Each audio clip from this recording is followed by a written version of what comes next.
नमस्कार, मैं दुलारे अंसारी और आप देख रहे हैं आर्यन टीवी। बार बार बीजेपी कांग्रेस पर आरोप लगा रही कि घोटाले हो रहे हैं। ये जो 4.5 साल ये घोटालों का साल है। बार बार पीएससी को लेकर के, शराब को लेकर के, प्रधानमंत्री आवास योजना को लेकर के। इसीलिए आज मास्टर न्यूज में स्पेशल एडिशन में सिर्फ और सिर्फ हमने बीजेपी को बुलाया है। जानना चाहते हैं कांग्रेस की पूरी लिस्ट है योजनाओं की, जो कांग्रेस ने छत्तीसगढ़ में सारी योजनाएं की है। हमारे साथ सुनील चौधरी जी है बीजेपी से। सुनील चौधरी जी, बहुत बहुत स्वागत है आपका आर्यन टीवी में। आपको राजीव गांधी योजना नहीं दिखती, आपको गोधन न्याय योजना नहीं दिखती, आपको दाई दीदी क्लिनिक योजना नहीं दिखती, आपको मुख्यमंत्री सुपोषण योजना नहीं दिखती। ये सारी योजनाएं जो है 36 योजनाएं, 36 वादे कांग्रेस ने सारे तो पूरे कर दिए, फिर भी आप कांग्रेस को कहीं भी किसी मुद्दे पे छोड़ने का नाम नहीं ले रहे हैं।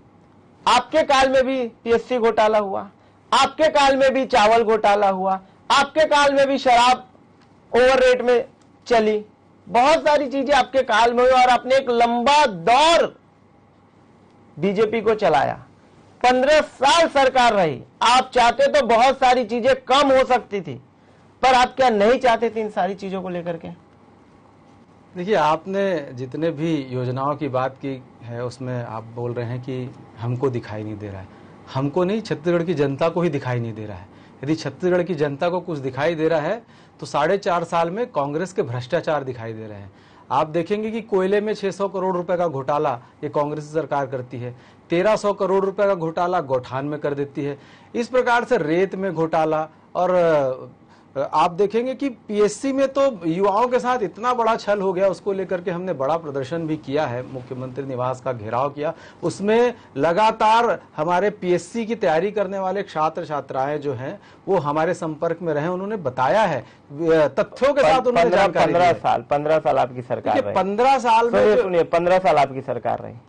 राम गवन पथ योजना आपने नहीं लाया, माता कौशल्या का मंदिर आपने नहीं बनाया, बहुत सारी चीजें आपने छोड़ दिया। जहां सेंट्रल में आप राम के नाम पे वोट मांगा करते थे, राम मंदिर के नाम पे वोट मांगा करते थे, आप मंदिरों के नाम पे वोट मांगा करते थे, वहीं राज्य में आपने इतनी बड़ी भूल।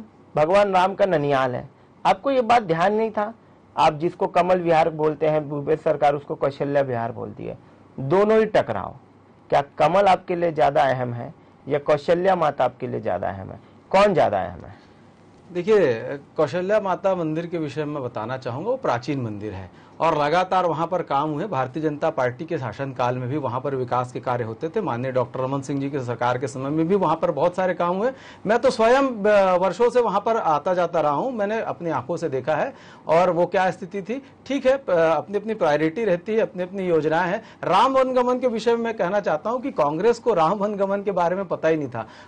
राम वनगमन जो मुख्य विषय है, जिस पर शोध किसी ने किया तो इसी पुरानी बस्ती में रहने वाले डॉक्टर मन्नूलाल यदू जी ने किया और भारतीय जनता पार्टी के नेता श्याम बैस जी ने किया। वो लगातार इस विषय पर खोज करते रहे। पर मंदिर आपने नहीं बनाया। देखिए, मंदिर का विषय नहीं है, बात मंदिर का नहीं है। राम वनगमन के विषय में मैं आपको बताना चाहता हूं कि केवल सरकार यहां पर पूरी घोषणा कर रही है। आप जाकर के देखेंगे। मैं आपसे कहना चाहता हूं, आप अपने टीम के साथ मेरे साथ चलिए। मैंने तो शिवरी नारायण से लेकर के पूरा राजिम तक के खुद कार चलाते हुए देखा है। उस मार्ग में कुछ नहीं है, गड्ढे से अटा पड़ा है। वहां केवल बोर्ड लगा दिया गया है, राम वनगमन परिपथ। उसके अलावा कोई विकास के कार्य वहां पर हुए नहीं। और आप 15 साल की बात करते, 15 साल भारतीय जनता पार्टी के सुशासन के साल थे। खाद्य सुरक्षा का, पोषण सुरक्षा, चावल वाले बाबा कहा जाता है। बिल्कुल, अभी मुख्यमंत्री को दारू वाले बाबा कहा जाता है, हमारे मुख्यमंत्री को चावल वाले बाबा कहा जाता था।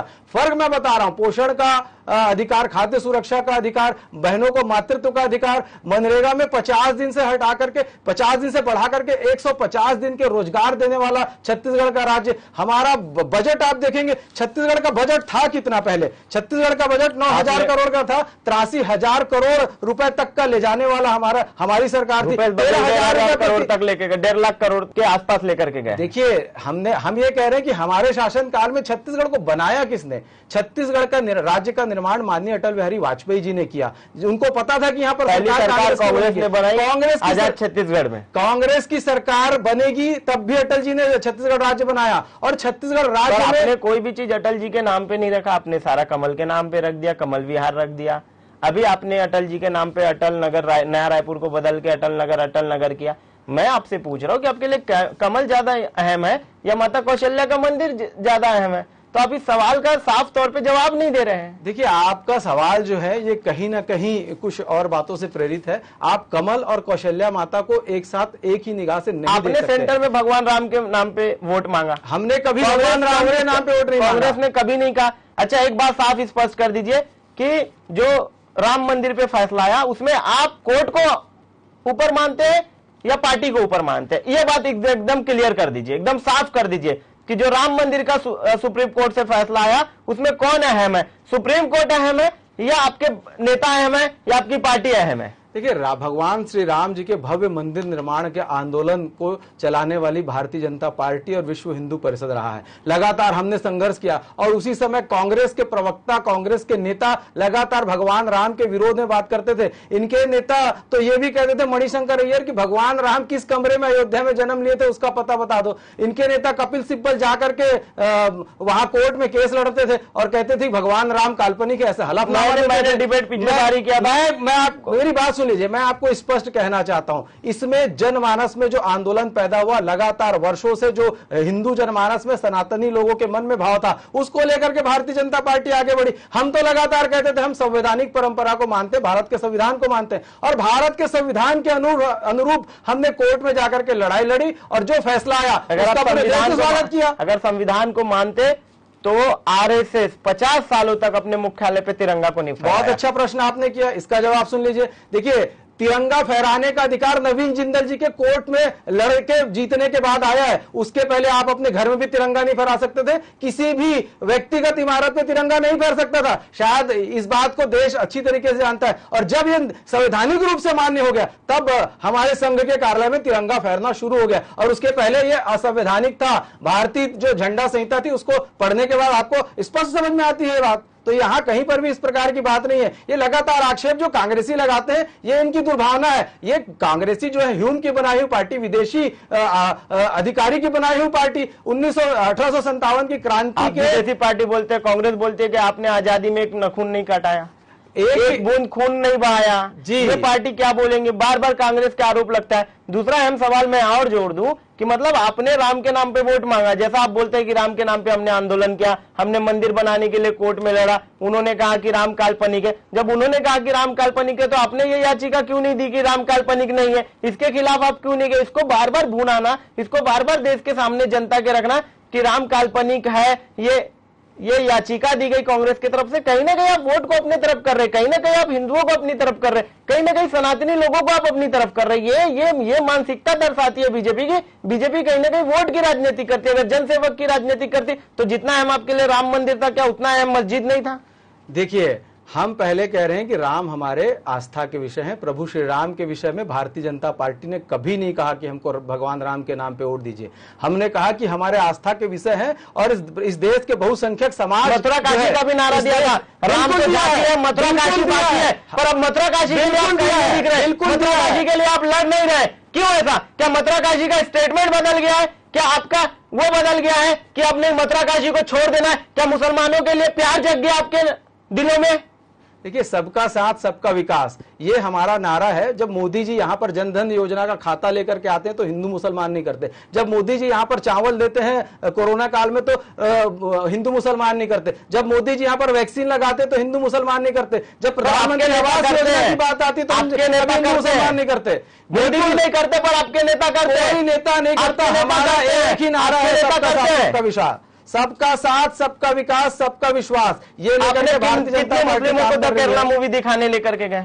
देखिए, जो चलना चाहे वो चले, जो व्यक्ति चलना चाहता है हम चलते हैं। चलिए, आप देखिए आपको एक बात स्पष्ट समझना पड़ेगा कि ये देश जो है वो बहुसंख्यक हिंदू समाज पर आधारित देश है। लेकिन इसका यह मतलब नहीं है कि यहां पर जो अन्य धर्म के लोग रहने वाले, अंत मजहब पंथ के लोग रहने वाले, उसका विरोध हम करते हैं। हम सब मिलकर के समान भाईचारे के रूप में यहां पर रहना चाहते हैं और यही तो मोदी जी लेकर के चल रहे हैं। हमारा अंत्योदय का लक्ष्य क्या है? अंतिम पंक्ति के अंतिम व्यक्ति तक के हम वहां जाकर के सेवा के भाव से काम कर सकें। सत्ता हमारे लिए साधन है, साध्य नहीं है। भारतीय भारतीय जनता पार्टी का स्पष्ट दृष्टिकोण है कि राष्ट्र प्रथम है, उसके बाद सब कुछ है। हम पहले नंबर पे देश को मानते हैं, इसलिए देश रहेगा तो हम सब रहेंगे, हिंदू भी रहेगा, मुसलमान भी रहेगा, सिख भी रहेगा, ईसाई रहेगा, देश पहले नंबर पे होना चाहिए। आपने राज्यों को क्यों नहीं गढ़बो नवा छत्तीसगढ़ का नारा दिया? आपने ये सारी चीजें जो योजनाएं, मितान योजना, क्लिनिक योजना, धनवंतरी योजना, ये सारी योजनाओं को आपने क्यों नहीं आगे ला दी कि आपने सरकार 15 साल चलाई, पर आप कहीं ना कहीं 15 सालों में अपने कार्य नहीं गिना पाते हैं। आप जब भी आपके राज्यों के कार्य की बारी आती है तो आप प्रधानमंत्री को ला लेते हैं। क्या आप राज्य का भी चुनाव प्रधानमंत्री के नाम पर लड़ेंगे या मुख्यमंत्री के नाम पे लड़ेंगे? क्या रमन सिंह ने रोड नहीं बनाया? क्या रमन सिंह के काल में पीडब्ल्यूडी में विकास नहीं हुआ? क्या आपके काल में किसानों को लाभ नहीं मिला? ये सारी चीजें आप नहीं गिना पाते। आप जब भी आपको राज्य की बात की जाती है, प्रधानमंत्री की बात करते, जब भी आपके राज्य की बात की जाती है आप हिंदू मुसलमान की बात, आप डेवलपमेंट, एजुकेशन, विकास, इन सारी बातों पे बात क्यों नहीं करते हैं? देखिए, बहुत अच्छा प्रश्न। पहले तो आपने जो पूछा कि उसकी कमीज मेरे से सफेद क्यों वाली धारणा है उसमें, उस प्रश्न में फिर भी आप कहते हैं तो मैं छत्तीसगढ़ के विषय में मुझे पर्याप्त समय दे, मैं आपको बहुत अच्छे से मैं पूरा समय बहुत अच्छे से मैं आपको समझाता हूं कि माननीय डॉक्टर रमन सिंह जी ने 15 साल के अंदर में क्या किया। भाजपा ने सिरमौर छत्तीसगढ़ राज्य बनाया। आपने प्रश्न किया तो सुन लीजिए। भाजपा ने सिरमौर छत्तीसगढ़ राज्य बनाया, पहला राज्य जहां सभी 58 लाख परिवारों को मुफ्त इलाज की सुविधा मिलती थी, पहला राज्य जहां छात्रों को निःशुल्क लैपटॉप और टेबलेट देना आरंभ किया, पहला राज्य जहां बालिकाओं को स्नातक स्तर तक की शिक्षा निःशुल्क मिलती थी, पहला राज्य मिला जहां बहनों को सरस्वती साइकिल योजना का लाभ मिला, पहला राज्य हमारा छत्तीसगढ़ रहा जिसने दिया बहनों को नाम मात्र ब्याज पर ऋण, पहला राज्य जहां उच्च शिक्षा के छात्रों को मिला नाम मात्र ऋण पर ब्याज। और मैं आपको आगे बताता हूं, प्रदेश एजुकेशन हब बना, महिला जो मजदूर है उनको मातृत्व अवकाश देने वाला पहला राज्य था, नगरीय निकाय में आरक्षण देने वाला पहला राज्य था, पंचायतों में 50% का आरक्षण देने वाला पहला राज्य था, भैया मध्याह्न भोजन देने वाला हमारा पहला राज्य था। हमने मेडिकल कॉलेज 3 से बढ़ाकर के 18 कर, मैनेजमेंट कॉलेज 3 से बढ़ाकर के 18, कृषि पशु चिकित्सालय 4 से बढ़ाकर के 31 कर दिए, इंजीनियरिंग कॉलेज 14 से बढ़ाकर के 50 कर दिए, पॉलिटेक्निक कॉलेज 10 से 51 कर दिए, औद्योगिक प्रशिक्षण संस्थान जो थे 61 से बढ़ाकर 176 कर दिए, आयुर्वेदिक कॉलेज 1 से बढ़ाकर के 4 कर दिए, डेंटल कॉलेज सामान्य रूप से चर्चा है। और आपको बता दूं, छत्तीसगढ़ को अपराध का गढ़, नशे का गढ़ बनाने वाली ये कांग्रेस की सरकार है। आप देखिए, कोरोना काल में आपको दवाइयां तो नहीं मिली, लेकिन घर घर तक के शराब पहुंच गई, घर पहुंच सेवा शराब की, और आप शराबबंदी का वादा करके झूठा वादा करके आए थे। कहां है शराब? क्लियर कहा कि लोग शराब पीना बंद कर दे, दुकानें खुद पर खुद बंद हो जाए। चुनाव में वादा किसने किया था? चुनाव में वादा किसने किया था? ये घोषणा पत्र है कांग्रेस का, ये 36 वादे। इसमें बात करें क्या? इसमें बात करें क्या? ये शराबबंदी का वादा, अनियमित कर्मचारी बैठे हुए उनको नियमितीकरण का वादा, ये कांग्रेस 200 फूड पार्क, राहुल गांधी जी बोले छत्तीसगढ़ में गली गली में गांव गांव में फूड पार्क खुल गए, जिलों में फूड पार्क। कहां है भैया फूड पार्क? कहां गए अनियमित कर्मचारी? इतने आंदोलनरत ये बहनें तो सुने भी। देखे, अगर बिहान बैठी, बिहान का प्रॉब्लम सॉल्व हुआ, अगर पटवारी बैठे, पटवारी की भी समस्या को हल किया गया, सारे समस्या को, सारे लोगों के तो हल निपटाए गए, पर आपने ये हल नहीं निपटाया। आपके खिलाफ भी पिछले 2018 में सारे प्रशासनिक लोग बैठे थे, वो प्रशासनिक लोगों का कहीं ना कहीं दबदबा था, प्रेशर था, इस वजह से कहीं ना कहीं सरकार हारी। आपने प्रशासनिक मांगे नहीं सुने, आपने क्या लगता है कि आप लोगों में ईगो आ गया था 15 साल की सरकार चला? छत्तीसगढ़ की जनता ने अपना आशीर्वाद 15 साल तक के भारतीय जनता पार्टी 18 साल 15 साल कोई कम वक्त नहीं होता है। 15 साल अपने जीवन के आप खुद देखिए, बहुत बड़ा वक्त होता है। और छत्तीसगढ़ की जनता ने जो विश्वास और जो आशीर्वाद दिया, उसमें खरे उतर के हमने आशीर्वाद नहीं, इन्होंने झूठे वादे लाए। ये छल का घोषणा पत्र जो आया, इसमें जनता छली गई, और वही जनता इंतजार कर रही। 2023 कांग्रेस सरकार की एक्सपायरी डेट आ गई है, याद रखिए 2023 में सरकार बन जाएगी। हम रिपीट है, कांग्रेस तो कह रही है हम 70 सीट ला रहे हैं, कोई कहता 75 ला रहे हैं, कोई कहता 90 ला रहे हैं, हो सकता है 90 में 91 भी ले आए। भैया बोलने से नहीं होगा, जो भ्रष्टाचार हुआ है, आज बहनों माताओं से पूछ लो कितने दुष्कर्म हुए, 21,000 से ज्यादा हत्याएं हुई हैं, 10,000 से ज्यादा युवा जो आत्महत्या किए हैं, 1,000 से ज्यादा लोग के साथ आप देखेंगे कि उनकी युवाओं की जो पढ़ने लिखने वाले, उनकी 7,000 बहनें जो है उनके साथ दुष्कर्म हुआ है। लगातार अपराध, एक दिन बता दो जिसपे पेपर में खबर नहीं छपती हो कि चाकू नहीं चली है छत्तीसगढ़ में। रायपुर शहर की बात बताओ, हर दिन चाकू चलने की खबर आती, हर दिन माताओं बहनों से छेड़छाड़ दुष्कर्म की घटनाएं खबर आती, हर दिन आपको देखेंगे कि कुछ ना कुछ ऐसी आरोप हम जो लगाते हैं उसकी सच्चाई पेपर में, अखबार में, चैनलों में स्पष्ट नजर आती। ये भारतीय जनता पार्टी के लोग नहीं कहते, आप लोग कहते हैं, पत्रकार कहते हैं कि हर दिन चाकू चल रहे हैं, हर दिन शोषण हो रहा है। ये स्पष्ट है, ये सरकार जितने भ्रष्टाचार में डूबी है और जिस आकंठ तक डूबी है, क्योंकि गुंडा बदमाशों को इनका संरक्षण है। नशे का कारोबार बढ़ कैसे रहा है? कांग्रेसियों के संरक्षण में बढ़ रहा है। मेरा तो खुला आरोप है, गली गली में सूखा नशा बिक रहा है, गली गली में टैबलेट, ब्राउन शुगर बिक रही है। किनके संरक्षण में बिक रही है? पुलिस की धमक कहां गई? पुलिस चाहती तो पुलिस के जूते की धमक बात करती है, पुलिस चाहती तो कोई यहां पर बेच करके दिखा दे, कोई करके दिखा दे। ये सारी साठगांठ है क्योंकि भैया के फोन आ जाते हैं, भैया छोड़ दीजिए। ये भैया लोग जो छड़वा रहे हैं उसके कारण नशे का कारोबार बढ़ रहा है। छत्तीसगढ़ को अपराध का गढ़ बनाने वाली कांग्रेस है। एक अहम सवाल, आप विकास पे चुनाव लड़ेंगे या हिंदू मुसलमान पे इस बार छत्तीसगढ़ का चुनाव लड़ेंगे? क्योंकि आपके नेता आके धर्मांतरण पे बात करते हैं, आपके नेता आकर के लव जिहाद पे बात करते हैं, आपके नेता आके डेवलपमेंट पे क्यों नहीं बात करते, आपके नेता आके विकास पे क्यों नहीं बात करते? क्या मैं एकदम साफ पूछना चाहता हूं कि बीजेपी का स्टैंड क्या है? जिस तरीके से आप योजनाएं गिना रहे हैं, क्या ये योजनाएं आप लोगों के पास नहीं है? क्या बीजेपी के कार्यकर्ता को ही नहीं पता है कि रमन सिंह ने 15 साल में क्या किया? या आपने सिर्फ और सिर्फ उनके जहन में, उनके दिमाग में हिंदू मुस्लिम डाला, अपना डेवलपमेंट, अपना विकास नहीं डाल पाए? क्योंकि जो चीजें आप गिना रहे हैं धरातल पे, वो चीजें बीजेपी के बहुत नेता, बीजेपी के बहुत कार्यकर्ता वो गिना नहीं पा रहे। तो साफ पूछता हूं मैं, क्या आप जो वोट इस बार मांगेंगे, आप जो इस बार वोट की राजनीति करेंगे, वो हिंदू मुसलमान को लेकर के करेंगे या विकास को लेकर के करेंगे? पहली बात तो हम वोट की राजनीति नहीं करेंगे, ये आपके शब्द जो है वो उचित नहीं है भारतीय जनता पार्टी के लिए, कांग्रेस के लिए बोलिएगा।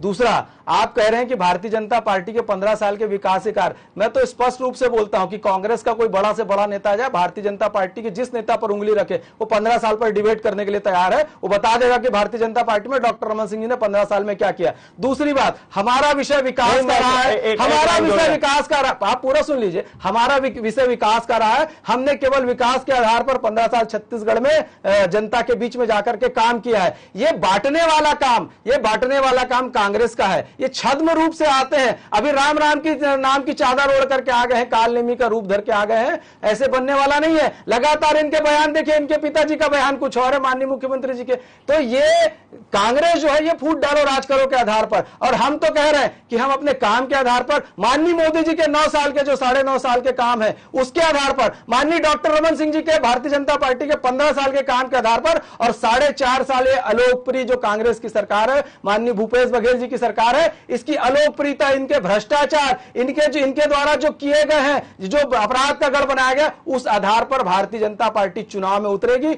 और निश्चित रूप से भारतीय जनता पार्टी इस बार सरकार में आ रही है, यह सरकार उखड़ जाएगी क्योंकि जनता के बीच में इस सरकार की छवि खराब हो चुकी है। आज आप जहां जाएंगे वहां देखेंगे कि यह सरकार अलोकप्रियता के ग्राफ को पार कर चुकी है। हर ओर भ्रष्टाचार की बात होती है, सब तरफ आप जहां बात करेंगे वहां अनाचार की बात होती है। जहां आप देखेंगे, धर्मांतरण के विषय में कहना चाहता हूं, आदिवासियों को देखिए, आप आदिवासी संस्कृति को नष्ट करने का काम, धर्मांतरण के आपने बड़े बड़े वहां पर संस्थान खोल करके रख दिए, उनको संरक्षण, संविधान को जला देंगे, धर्मांतरण करेंगे, ऐसे लोगों पे क्या काम होता है? धर्मांतरण आपके काल में भी, आप भी नहीं रोक पाए धर्मांतरण को। देखिए, धर्मांतरण हमारे काल में हुआ है, ये नहीं हुआ है, ये तो अलग विषय है। लेकिन जिस तेजी से यहां पर हो रहा है, जिस तेजी से यहां पर एक आदिवासी परंपरा को नष्ट करने का काम, एक सनातनी परंपरा को नष्ट करने का काम हो रहा है और उसको संरक्षण मिला है सरकार का, यह महत्वपूर्ण विषय है। सरकार के संरक्षण में आप देखेंगे, अभी आंदोलन हुआ था, 4.25 लाख लोग धर्मांतरित हो चुके हैं आदिवासी वर्ग के। सरकार खुद पूछ रही है कहां से आ गए इतने लोग, और इतने केस हैं, सरकार क्यों उन पर कार्रवाई नहीं करती? धर्मांतरण के खिलाफ जब हमारे वहां पर लोग लड़ रहे थे आदिवासी, तो जो वहां पर आवेदक है, जो जाकर के बताया कि ऐसा हुआ, उनको जेल में डाल दिया आप उठा करके। हमारे जिलाध्यक्ष को गाड़ी में बैठा करके पुलिस ले जाती कि आप समझाओ और अपने लोगों को ताकि शांत रहे, और सीधा ले जाकर के जेल में भर देती है। उसके बाद वो महीनों जेल में रहते हैं। तो ऐसा है, सरगुजा में आप जाकर के देखेंगे, अरे लोग निकल करके लोगों को मार रहे हैं। तो धर्मांतरण का कुचक्र जो छत्तीसगढ़ में चल रहा है, छत्तीसगढ़ की डेमोग्राफी बदलने का काम, छत्तीसगढ़ में जिस प्रकार से सनातनी परंपरा को बदलने का काम, आदिवासी संस्कृति को नष्ट करने का काम चल रहा है, उसके खिलाफ भारतीय जनता पार्टी हमेशा से खड़ी रहेगी। अहम सवाल, बिजली बिल आप हाफ करेंगे या आप 3 गुना कम कर देंगे? क्या अहम मुद्दे रहेंगे इस बार के चुनाव में? आप हमारे घोषणा पत्र का इंतजार करिए। कब लाएंगे घोषणा पत्र? अरे जब आता है तब लाएंगे, जब आता है तब लाएंगे। कौन सी पार्टी 4 महीने पहले घोषणा पत्र लाती है? आप हमारे घोषणा पत्र का इंतजार करिए। इंतजार तो नहीं कर रहे कि पहले कांग्रेस घोषणा पत्र, हमारे घोषणा पत्र का इंतजार करिए। आप हमारे घोषणा पत्र का इंतजार करिए, आपकी सारी बातों का उत्तर मिल जाएगा। जिस प्रकार से छद्म सरकार आई है, इस सरकार की पूरी पोल पट्टी खुलने वाली है, ये सरकार जो है उखड़ जाएगी। आप हमारे घोषणा पत्र का इंतजार बस करिए। सारी बातें अभी इतने जल्दी बोलने की नहीं होती है, लेकिन निश्चित रूप से छत्तीसगढ़ के हित के लिए और छत्तीसगढ़ के आम जनता के हितों के लिए भारतीय जनता पार्टी जो है वो लगातार काम करिए। और आने वाले समय में हम फिर छत्तीसगढ़ की जनता की सेवा करने के लिए तत्पर खड़े हुए हैं। छत्तीसगढ़ की जनता टकटकी लगाए देख रही है कि कब चुनाव का समय है और कब इस भ्रष्टाचारी सरकार को उखाड़ करके फेंके। ये सरकार जाने वाली है, ये निश्चित है। कांग्रेस की सरकार छत्तीसगढ़ में नहीं रहेगी। बीजेपी के दिल में किसानों के लिए जगह है या नहीं है? देखिए, बीजेपी के दिल में किसानों के लिए नहीं, देश के सभी वर्गों के बीच में किसानों के लिए जगह है। मैं किसानों की बात करूंगा क्योंकि किसानों का समर्थन मूल्य आपने बहुत कम दिया, कांग्रेस ने समर्थन मूल्य ज्यादा दिया। ये इसलिए मैं पूछ रहा हूं कि कांग्रेस हमेशा किसान को लेकर के एक बड़ा आक्रामक रुख आपके तरफ करते रही है। कांग्रेस हमेशा किसानों की बात करते रही। कांग्रेस का कहना है कि जब से हम आए किसान, एक भी किसान ऐसे बता दीजिए जिसने आत्महत्या किया हो। कांग्रेस किसानों के मुद्दे को उठा करके एक भारी वोट लिया गया है। मतलब मैं ये साफ तौर पे कहना चाहता हूं कि किसान को लेकर के कहीं ना कहीं बहुत सेंसिटिव है, बहुत उदारता का रूप दिखा रही है कांग्रेस किसानों को लेकर के। वो किसान क्या आप बीजेपी के दिल में बस रहे हैं या नहीं बस रहे हैं? देखिए, आप बोल रहे हैं किसानों ने आत्महत्या नहीं की, सरकारी रिकॉर्ड है 1000 से ज्यादा किसानों ने आत्महत्या इस 4.5 नहीं बोल रहा कोई भी, ये डेटा ये कांग्रेस के लोग बोल रहे हैं। कोई भी बात नहीं बता रहा हूं। 1000 से ज्यादा किसानों ने छत्तीसगढ़ के अंदर में आत्महत्या की है। 10,000 से अधिक युवाओं ने आत्महत्या की है। 25,000 से अधिक आदिवासी क्षेत्रों में बच्चों का इलाज के अभाव में मौत हुई है। तो भाई हम किसान, हमारे धनवंतरी मेडिकल तो खोल दिया, आपको नहीं दिखता? बिल्कुल, तो जेनरिक दुकान तो मोदी जी ने भी खोला है। उसके बाद धनवंतरी मेडिकल खोले हैं। बाबा जी जो टीएस बाबा स्वास्थ्य मंत्री है, उनको नीचा दिखाने के लिए वहां पर नगरीय प्रशासन मंत्री की फोटो लगाए हैं, माननीय शिव डहरिया की, जबकि डिपार्टमेंट स्वास्थ्य विभाग का होता है। इनके संघर्ष तो खुद नजर आ रहे हैं। और किसान सम्मान निधि सूची है, लो एक मिनट, किसान सम्मान निधि की सूची जो है छत्तीसगढ़ के जो सरकार है वो देती नहीं है मोदी जी को। किसानों का रकबा आपने कितना काटा गिरदावरी के नाम पर, रिपोर्ट सार्वजनिक क्यों नहीं करते? क्या किसानों को और छत्तीसगढ़ के जनता को जानने का अधिकार नहीं है कि हमारा रकबा कितना कटा है? यूरिया की देखेंगे आप कालाबाजारी होती है, खातों की कालाबाजारी होती है। अरे भैया, एमएसपी जो है वो भारतीय जनता पार्टी की सरकार ने बढ़ाया है। माता बोलते रहे पर गाय को लेकर के कोई योजना नहीं लाए। भूपेश बघेल आते ही गोधन न्याय योजना ला दिया। हाँ, वो 1300 करोड़ रुपए का भ्रष्टाचार भी उसमें हो गया। अब भ्रष्टाचार दिख रहा है उसको।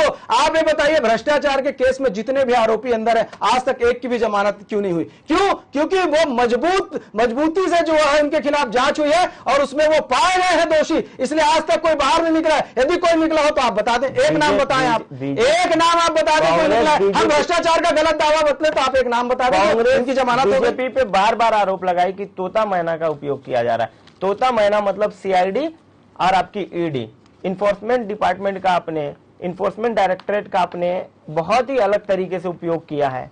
सीबीआई का आपने बहुत तरीके से उपयोग किया है। एनआईए की बहुत तरीके से। जब यहाँ पर एसआईटी जांच कर रही थी झीरम कांड को लेकर के, तो आपको एनआईए को लाने की क्या जरूरत? बहुत अच्छा प्रश्न किया है आपने। आपको बता दूं, शायद एनआईए की जांच के लिए उस समय के हमारे मनमोहन सिंह जी मुख्य प्रधानमंत्री थे और कांग्रेसियों ने मांग की थी कि जांच की जाए, तो प्रधानमंत्री में जांच कर रहे। एक मिनट, आप एक बात पे रहिए। एनआईए की जांच के लिए कांग्रेसियों ने दबाव बनाया। माननीय मुख्यमंत्री डॉक्टर रमन सिंह जी ने कहा जैसी जांच चाहे करा ले। उस समय वहां पर केंद्र की सरकार जो थी वो डॉक्टर मनमोहन सिंह जी की सरकार थी और झीरम घाटी में माननीय अभी के मंत्री कवासी लखमा जी से हॉस्पिटल के अंदर में वर्तमान के हमारे विधानसभा के अध्यक्ष चरणदास महंत जी ने क्या सवाल जवाब किया था, वो वीडियो पूरी छत्तीसगढ़ और पूरे देश की जनता के सामने उन्होंने सीधा पूछा था, तू वहां का जनप्रतिनिधि है, तुझे पता था, क्यों लेकर के गया था वहां पर, और चाटा भी दिखाया था। तो आप उनका करा लीजिए टेस्ट, सब पता चल जाएगा। झीरम के दाग जेब में, झीरम के सबूत जेब में लेकर के घूमने वाले मुख्यमंत्री जी कहां गए भैया? उस समय प्रदेश अध्यक्ष थे, मेरे पास झीरम के सबूत है, पेपर लहराते थे, जेब कट गई आपकी मुख्यमंत्री जी। कहां गए झीरम के सबूत? या फट गए, जल गए, या गुम गए, क्या हो गए? झीरम के दाग कांग्रेस के ऊपर है, कांग्रेस जांच करा ले। और अनिर्णय की सरकार है छत्तीसगढ़ में, ये सरकार अनिर्णय की सरकार है। 4.5 साल में जिनको वो शहीद का दर्जा दी उनको न्याय नहीं दिला पाई, तो ये क्या किसी को न्याय दिलाएंगे? एक अहम सवाल, पीएससी को लेकर के बार बार आरोप लगा रहे, कांग्रेस बार बार ये कह रही है कि अगर पीएससी घोटाला हुआ है तो सबूत लेकर के आए, अगर पीएससी घोटाला हुआ है तो वो कोर्ट जाए। पर आप माननीय उच्च न्यायालय नहीं जाते हैं, आप सबूत नहीं लाते, बस आप ये बात करते हैं कि घोटाला हुआ है, घोटाला हुआ है, घोटाला हुआ है, और इस घोटाले को लेकर के आप सीएम आवास को घेरने की कोशिश करते हैं, एक बड़ा हाइप देने की कोशिश करते हैं, एक बड़े बड़े नेताओं को बुलाते हैं, आप तेजस्वी सूर्या को बुलाते हैं। आप प्रदेश में मैसेज क्या देना चाहते हैं? आप लड़ाई लड़ रहे हैं, भ्रष्ट सरकार का मैसेज देना चाहते हैं, या जनता के लिए आप कोर्ट जाएंगे? देखिए, आरोप लगा है, सरकार पर आरोप लगा है, सरकार पर आरोप लगाया है उन लोगों ने जिन्होंने पीएससी की तैयारी की थी, उन छात्रों ने लगाया है जिन्होंने अपना जीवन लगा दिया, उनके आरोप है। लगातार आप देख रहे हैं वो तथ्यात्मक रूप से अपनी बातों को बता रहे, एक मिनट सुन लीजिए, वो तथ्यात्मक रूप से अपनी बातों को बता रहे हैं। सरकार का, यदि सरकार इतनी ही क्लियर है तो सरकार जांच की घोषणा क्यों नहीं करती? आपने सीबीआई को तो छत्तीसगढ़ में बैन करके रखा है, जिससे चाहे स्वतंत्र एजेंसी से, किसी न्यायालय के न्यायाधीश से जांच करवा लीजिए। सरकार क्यों नहीं बोलती कि हाँ आइए जांच करिए, हम साफ सुथरे हैं, तो सरकार आए ना आगे। जब आरोप कौन लगा रहा है? भारतीय जनता पार्टी उन छात्रों की आवाज है, भारतीय जनता पार्टी उन छात्रों की आवाज है वो जो लगातार पीएससी की तैयारी कर रहे हैं, जो लगातार कंपटीशन एग्जाम की तैयारी कर रहे हैं, उनकी आवाज बनकर के हमने आवाज उठाई है। और जब वो आवाज उठा रहे हैं तो सरकार आए, आगे बढ़े और बोले कि हम जांच के लिए तैयार हैं, और कराइए जांच। हम कौन मना करके रखा? आप हमसे तथ्य मांग रहे हैं, आप जांच करके तथ्य निकाल लीजिए, दूध का दूध पानी का पानी हो जाएगा। आप ही बता दीजिए कि भारतीय जनता पार्टी का आरोप गलत था या जो छात्र आरोप लगा रहे हैं गलत है। सरकार के मन में खुद चोर है तो सरकार कहां से जांच कराए? करवाइए ना, सीबीआई को बुला लीजिए, किसी को, आप जिससे चाहे जांच कराए, लेकिन पीएससी के मामले में जांच कराए। हमारे युवा मोर्चा के राष्ट्रीय अध्यक्ष जी ने घोषणा की है कि हमारी सरकार आने के बाद विगत 3 वर्षों के जितने भी पीएससी हम करेंगे जांच। विगत 3 वर्षों के, आप क्यों नहीं बोलते कि विगत 20 वर्षों के हम करवा लीजिए ना, करवाइए 2003 में करवाइए ना, चेयरमैन के लोगों को करवाइए। ये बात बार बार कांग्रेस आपके ऊपर लगा रही है, बार बार आरोप जो लग रहे हैं कांग्रेस लगा रही है कि इनके काल में भी हुआ है। इनके काल के घोटालों का क्या कहना है? मैं तो बोल रहा हूं निर्णय की सरकार है। अगर हमारे काल में कोई घोटाला 15 साल में हुआ, 4.5 साल आपकी सरकार थी, किसी की भी जांच आप करा सकते थे, क्यों नहीं कराए? क्यों नहीं करा भाई? हम तो तैयार हैं, आप कराइए हमारे 15 साल के जो भी आप आरोप लगाए थे उसकी जांच। आप झीरम की जांच नहीं करा पाए, आप स्काई वॉक पर निर्णय ले नहीं पाए। आप देखेंगे कि किसी विषय पर आप लगातार बोलते थे कि इसमें नाम है, उस पे नाम है, चावल का घोटाला हो गया, इसका घोटाला हो गया, नान का घोटाला। क्या करें आप 4.5 साल में? कराते ना भाई, हमारा तो चैलेंज है, कराइए जांच, कराइए। भारतीय जनता पार्टी तैयार है किसी भी। आखिरी अहम सवाल, कल के पीएससी धरना प्रदर्शन में, सीएम घेराव में कितने विद्यार्थी आपके साथ थे? डेटा दे दीजिए। क्या मैं डेटा दूंगा तो आप गिन लेंगे? अभी हमारे साथ लगभग 40% जो है पीएससी के छात्र थे, 40%, 60% युवा मोर्चा और भारतीय जनता पार्टी के लोग थे। आप आकर के गिन लेते, वीडियो देख लीजिएगा। और उन छात्रों के साथ हमारे राष्ट्रीय अध्यक्ष जी की बात हुई है, उन छात्रों के साथ हमारे ओपी चौधरी जी की बात हुई है, उन छात्रों के साथ हमारे विजय शर्मा जी की बात हुई है, हमारे सांसद जी की बात हुई है। लगातार हम उन छात्रों के बीच में उपस्थित रहे हैं। छात्रों की आवाज को लेकर के भारतीय जनता युवा मोर्चा मैदान पर था और उन छात्रों ने कमर कस रखी है कि सरकार को उखाड़ फेंकना है। ये जो सभी वर्ग के लोग हैं, आरक्षण के नाम पर छत्तीसगढ़ की जनता को 76% आरक्षण लेकर के आप आ गए, लेकिन जवाब नहीं दे पाए। 58% आपसे बच नहीं रहा था। 58% के विषय में मैं आपको बता दूं, जब न्यायालय में केस चला तो 9 पेशी कांग्रेस की सरकार में हुई और 1 पेशी हमारे सरकार के समय में हुई थी। उसके बाद सरकार बदल गई। ये जो कोर्ट में इनके खिलाफ गए, किसके? आरक्षण के खिलाफ, ओबीसी आरक्षण खिलाफ कुणाल शुक्ला गए, उनको कबीर शोधपीठ दे दिए आप। और एसटी के खिलाफ गए केपी खांडे, उनको आप एससी आयोग का चेयरमैन बना दिए। तो ये सरकार जो है ये दिवालिया सरकार है। किसी को भी ये सरकार है आरक्षण और लाभ देना नहीं चाहती। आप बेरोजगारी भत्ते की बात करते थे, है ना, 10 लाख बेरोजगार युवाओं को देने की बात करते थे, 2500 रुपए देने। 1.5 लाख नहीं मिले साहब, 25 लाख की बात, 10 लाख की बात करने वाले। अरे कहां पड़े हो भैया, कुछ नहीं आपकी योजना। मितान योजना की बात कर रहे थे आप, मितान योजना में किसी का कुछ नहीं बनता, मितान आता है 1000 रुपए मांगता है। यहां पर सारी योजना भच्च है। वार्ड कार्यालय खुला था, कहां गया? स्मार्ट सिटी के पैसे का कैसे बंदरबाट हो गया? लगातार भ्रष्टाचार से जुड़ी है सरकार, आकंठ तक डूबी हुई भ्रष्टाचार में सरकार है। ये सरकार जो है अलोकप्रिय सरकार है, दिवालिया सरकार है छत्तीसगढ़ की कांग्रेस सरकार। देख सकते हैं कि किस तरीके से बार बार कांग्रेस पर भ्रष्टाचार के आरोप लग रहे हैं। कभी चावल घोटाला का आरोप लग रहा है, कहीं शराब घोटाला का आरोप लग रहा है और कहीं पर पीएससी घोटाला का आरोप लग रहा है। बार बार बीजेपी कोई भी मुद्दा छोड़ना नहीं चाहती क्योंकि चुनाव नजदीक है और चुनाव में वोट की बहुत अहमियत है। जिसके पाले में जितनी ज्यादा वोट आएगी सरकार उसी की होगी। देखना बहुत अहम होगा कि क्या कांग्रेस सरकार रिपीट कर पाती है या बीजेपी पूर्ण रूप से वापसी करती है। तमाम बड़ी खबरों के लिए देखना न भूलिए आर्यन टीवी।